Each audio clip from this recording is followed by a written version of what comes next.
যে দেখুন বন্ধুরা, এক থালা লেবু, এই লেবু দিয়ে আজকে বানাবো রসুন লেবুর টক ঝাল তেল।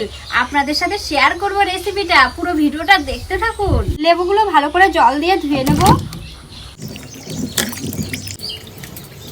লেবুগুলো ভালো করে ধুয়ে নিয়েছি, তুলে নেব। এবার লেবুগুলো কেটে নেব।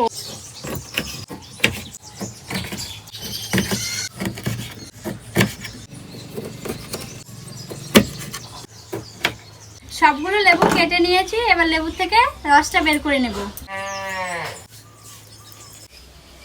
দেখুন, একটা লেবু থেকে অনেকটা পরিমাণে রস হয়েছে। এইভাবে সমস্ত লেবুগুলো রস বের করে নেব।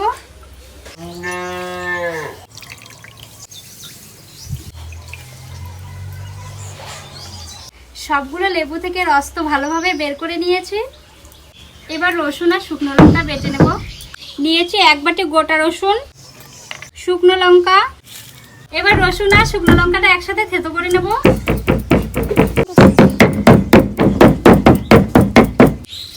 দেখুন, রসুন আর শুকনো লঙ্কাটা একদম মিহি করে বাটিনি, আলাদা করে থেতো করে নিলাম। এবার তুলে নেব। দিয়ে দেবো সরষের তেল। তেল ভালো করে গরম হয়ে গেছে, এবার দিয়ে দেবো লেবুর রস। দেখুন কি সুন্দর তেলটা উপরে উঠে গেছে। এবার নাড়তে থাকবো। তেলের সাথে লেবু রসটা 5 মিনিট সমানে নাড়তে থাকবো।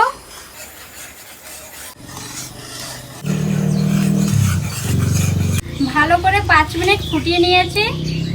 এবার দিয়ে দেবো থেতো করে রাখা রসুন আর শুকনো লঙ্কা। এবার একসাথে সবকিছু ভালো করে মিশিয়ে নেব।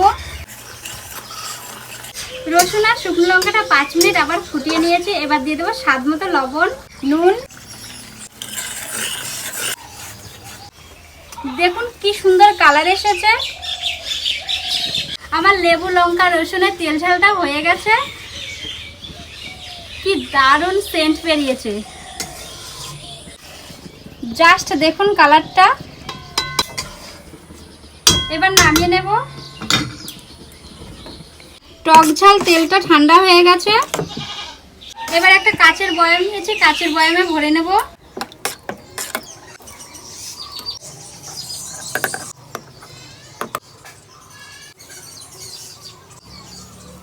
এবার কৌটোর ঢাকনাটা আটকে দেব। লেবু লঙ্কা রসুনের টক ঝাল তেলটা হয়ে গেছে।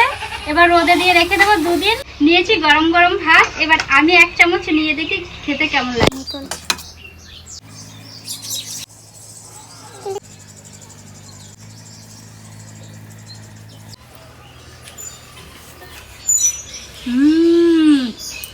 ভাতের সাথে দারুণ লাগছে খেতে। শুধু ভাত নয়, এটা রুটি পরোটা সবকিছুর সাথেই ভালো লাগবে, আর বিশেষ করে মুড়ির সাথে তো দারুণ লাগবে। দারুণ।